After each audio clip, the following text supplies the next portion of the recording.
Peter Major is joining us now. I guess I can't really call you an American, Peter, because you're more South African than American.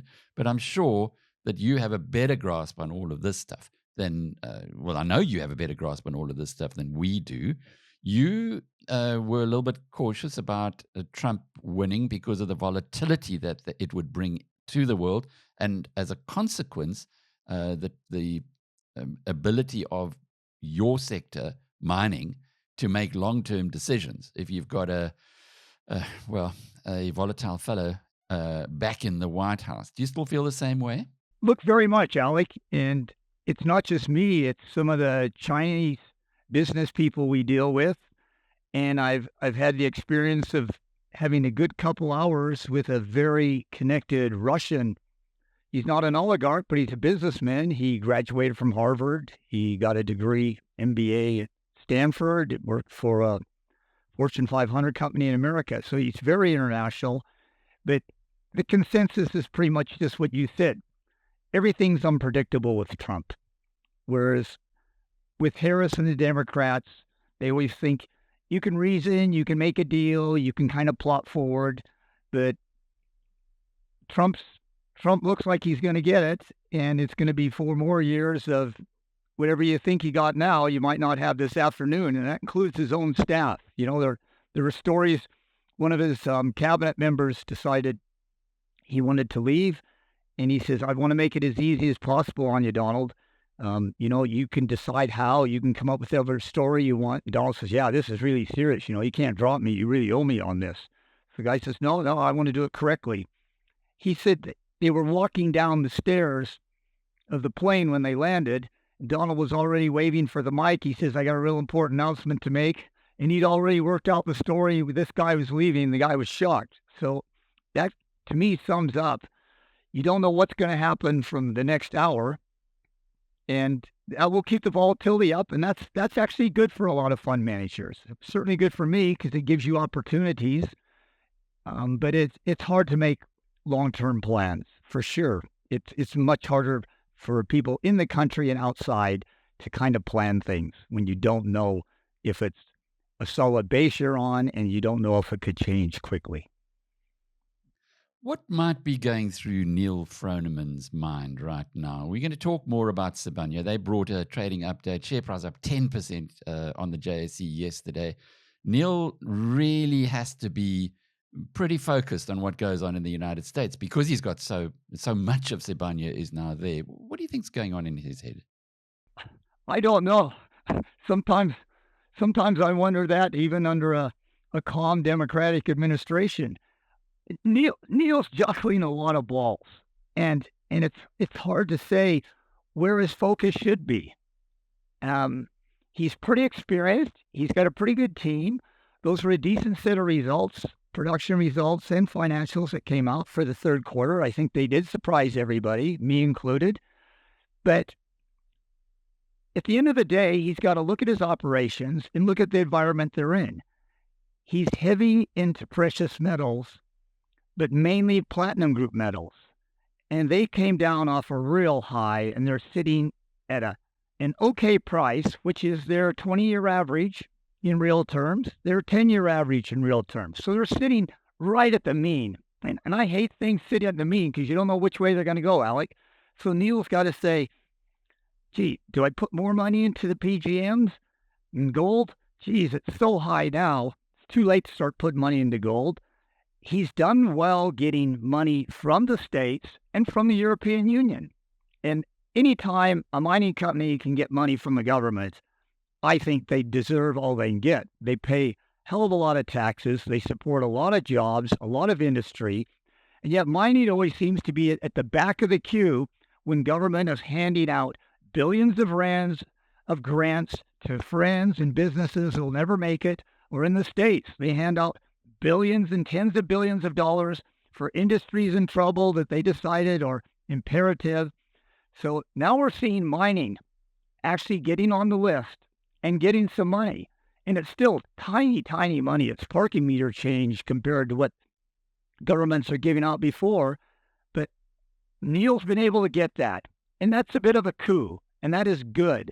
And I hope they get more because Mining does so much for all the countries that it's in, and all it gets is bad news, shakedown artists, you owe us, you owe us. Looking at those numbers that came out yesterday, a major fillip for Sibanye came from South Africa, and particularly the old gold mines. How much longer have they got to go? We often talk about South African gold, and people of our age can remember when this country was the number one gold producer in the world, but it's just fallen all the way down the scale and is not quite irrelevant, but is a long, long way from where it was. How much juice is still in that lemon squeeze? Very little, Alec. And we are almost irrelevant. We are less than 3% of world gold production now. 3%.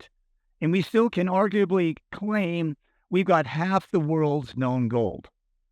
And what made us great was we focused on it, and we knew it was the word raison d'etat. It was what made South Africa. Okay, diamonds did at the start, but they were volatile. And Oppenheimer wasn't the first to say gold is really where it's at. We've got so much gold in this country, and we've got the means to produce it economically at a profit. And gold went flat for 40 years, 1933 to 1973, and all we did was increase production the whole time. We more than doubled the employment when the gold price was flat. We put everybody out of business. We were like the Chinese in mining. We just perfected, doing the same main business over and over, and it was cost control. We had fantastic cost control. We still had the best paying blue-collar jobs. We had great career paths for everybody, and I mean everybody, even during apartheid, had good career paths on the gold mines. Now we've thrown it away, and I see it on the chrome side. And yeah, we're still the world's biggest chrome producer, about 50%, but our costs are taking us over. So looking at the gold side, it really did well, mainly because of the gold price, but Sibanye didn't benefit very much. I think they got 3% increase in price, whereas the actual gold price was up about 10 or 11 because they've hedged a lot. But those mines are rickety, they're deep, and the cost just knocked me off my seat. Our costs are so high in South Africa because everybody's wanted their cut, especially the government, but the communities and the unions, the suppliers, and you've just had to give in because mining's always been the bad boy, certainly for the last 30 years here. And you've got everybody against you, institutions against you. So it's really limited. I think if this gold price came off a bit, the majority of Sibanye's gold mines would be closed within 2 years. If gold price stays here, he can probably get another 5 years. But they are deep, huge overhead, old gold assets. But you said earlier that South Africa's got 50% of the known gold reserves. Well, now that seems as though like you're sitting on resources. You're sitting on a gold mine, but you're not actually exploiting it. What's the story there, Peter? Is it possible that we could have a change in attitude by the government of national unity and open up that potential treasure box? We could never get back to where we were because most of our gold mines were very deep, and they did take billions of capital, and the people that would risk that, like Oppenheimer and like Rand Mines and Gencor, those people are gone. And they were risking their own money. And the bankers, the foreigners that were backing those men, they're gone. So you can't find anybody that's going to back someone who wants to put money into a 10 to 14,000 feet deep gold mine that's going to take 8 to 10 years to get to production. I don't think you can find anybody on the planet that wants to go on that. And we don't have them here. And you have to lead by example. When Ernest Oppenheimer was putting every cent he owned into these mines, he was calling in every friend to put in every cent. When Cecil Rhodes was calling every friend he had and using his own money to put it in, that encourages people. When leaders lead from the front and they're throwing everything they've got in, that encourages you. And then when they deliver on it, you're double encouraged. So we don't have leaders like that here, business leaders that will do that. It is risky, and the world doesn't like that kind of risk. And it doesn't like an industry where everybody's trying to get their 2 cents from it, whereas you've got thousands of pieces of legislation, a falling infrastructure. The environment is just so much different, Alec. Gold could probably go to $3,000, $5,000. Maybe you'd see a couple small, shallow mines, something that could supposedly bring production in 2 to 3 years. And we've got enough gold resources here. We could have a few mines like that. But we need a lot more to change, starting with the GNU government, starting with legislation, reduce the amount of legislation. I think the royalties need another look at. There's a plethora of work we have to do to create an environment that would attract money to do that. Yeah. Gwede Mantashe is not the most popular person in mining, and you can understand why. But interestingly enough, Cyril Ramaphosa has a history with PanAfrican Resources, and I see yesterday we had news from PanAfrican Resources that it's spending R1 billion buying an Australian gold mine. Now, doesn't that tell you something? It does. It says Quibus wants to diversify his risk. He's good at gold mining. He's good at dump retreatment. But you don't want it all in one country. There's 210 countries on the planet, and you're pretty good at that particular commodity. But to have it all in one country, whereas this is still a very populist government. Populist means it says what the people want to hear, or they say what they think the people want to hear, just like we're seeing with the Trump campaign. Very populist in the States now, and that's what appeals to people. So do you want to put all your assets in a government here that they may say more radical things all the time just to try and get more votes, and you're going to be the Wally in the room? You're going to be, you always need a demon when you're trying to rally the troops. And boy, gold mines have been the demon here for decades and decades, and they're too good to not use. So it looks like a great move what Quibus has done. It's a great property. It's in a good area.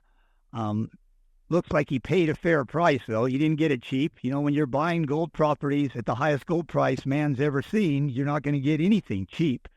But it has a lot of upside as far as increase in production, and that's what he's got to do. He's got to get a lot more production and a lot more resources out of that area. They like bragging all the kilometers of area that go with it that haven't been explored. Well, there just better be a lot more gold there. But it's prudent diversification. Peter Major is the Director of Mining for Modern Corporate Solutions. As always, a privilege to have his wisdom and insight on our program.